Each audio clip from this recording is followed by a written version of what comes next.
Good morning, guys. We are waking up to a very cold morning. Don't be fooled by those rays of the sun you see. It's a very moody day, but still a perfect day to do some gardening. A few weeks ago, I planted some cabbage seeds, which are now ready for transplanting. I couldn't find seed starter containers here, so I use the disposable cups. All I do is make tiny holes on them and then just put in soil and sow the seed, and I'm just in love with the outcome. I put just one seed per container, and that means there's no overcrowding and no plants competing for the nutrients. And I think it gave me amazing results. You can see how healthy the plants look. So this is going to be the first time planting cabbage in my garden. I told you guys I keep experimenting with different vegetables. And last year I did the Chinese cabbage. At some point it didn't rain for quite a long time and I think I lost them. They started having seeds before they were ready for harvest. So hopefully I'm just on time with planting this time around. The short rains just started. So I made a very big mistake last year. I planted all the vegetables at one go. So most vegetables mature within 3 months. So after 3 months, I had a lot of vegetables I didn't know what to do with. The fridge was so full with all the vegetables and I had nowhere to store the rest. So I shared it with my neighbors. Though this time around, I'm learning how to do canning. So I'll be canning my vegetables just in case I have a surplus. I'm also staggering the vegetables in the garden so I won't have to harvest everything at once. So I give them a spacing of 2 weeks for every vegetable, especially for those that are harvested at once. We have the local kale here, which we harvest throughout the year and beyond. So something about the organic indigenous vegetables that we have is that they last very long, unlike the genetically modified seeds. It's always important to add some fertilizer to the soil when planting a new seedling, just to add some nutrients to the soil and give the seedling a good start off. You can use compost if you do composting, but I'm using cow manure that has been lying around for several months and has broken down very well. The vegetables love it. Most of my neighbors don't have kitchen gardens, and those that do have just maybe one vegetable in that garden. So I've been selling the idea of growing many vegetables, especially those that they use on a daily basis, to them, and already some are showing interest, and so I'll be helping them put up those kitchen gardens.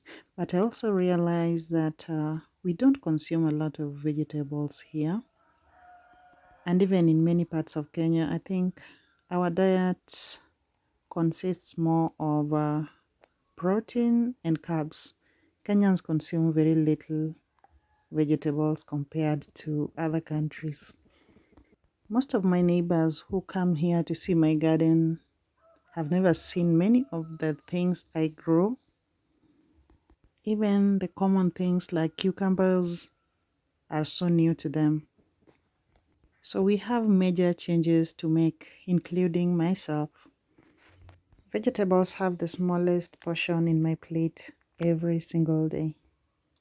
So I think this goes way back to those old days when vegetables were considered a poor man's diet, so nobody really wanted to be associated with vegetables. Even now that I know the importance of eating vegetables, I still find it very hard to just have a meal of just vegetables and enjoy it. So when I say I'm going to make major changes, that's what I mean. All in all, I'm still glad that the little vegetables I eat are grown in my own garden with my own hands, so I really enjoy them. So, what's in your garden and what are you growing this season? And kindly share tips on how to store vegetables to last long other than just freezing and canning. I'm still new to canning. I've been doing a lot of research about it, and this time round, I really want to can. What I'm not sure about is if the canned vegetables still retain the nutrients that we need. So I welcome all the ideas and all those tips that you have because they're really going to help me in the next stage of gardening and post-harvest handling of these different vegetables. Always mix the compost or the manure with the soil before planting. A higher concentration of fertilizer could burn your seedling, so that's the reason you see me mixing it with the soil first. And press it down just a little bit after planting to ensure it is firm enough. My method of starting the seeds in such like containers keeps the roots intact when transplanting, so the seedling doesn't wither fast then pick up later. It picks up immediately. It's more of a growth continuation.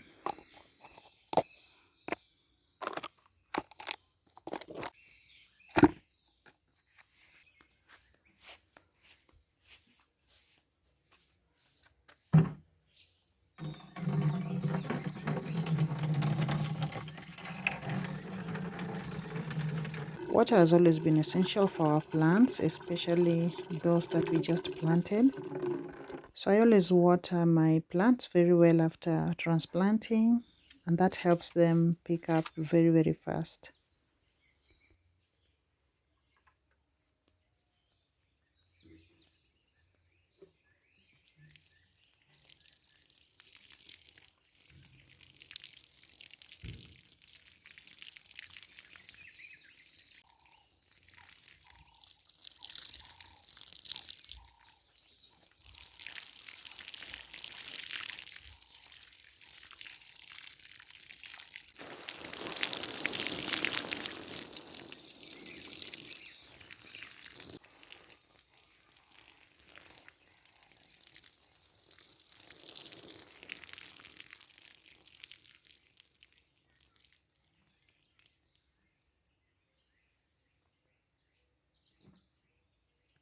It's not night yet, it's just a cloudy morning.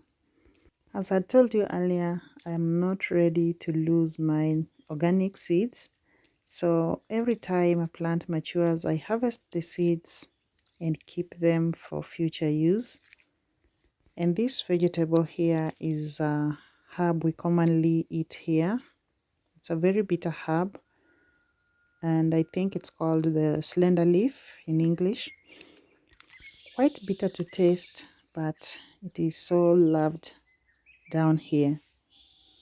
So once I harvest the seeds, I usually sun dry them and then just package them in an envelope or something similar and keep them until the next season. I want you to be very mean with the organic seeds because very soon they'll be out of stock. I've stored a number of seeds and I want to believe they are going to be just fine when I'm ready to plant. And we never leave the garden without a harvest. That's the beauty of gardening. There's always something to harvest. So these are the last bits of okra. I just want to pull them out and plant afresh.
It has been a very productive morning. Thank you guys for hanging out with me one more time. I really appreciate each and every one of you. Bye for now. I'll see you in the next.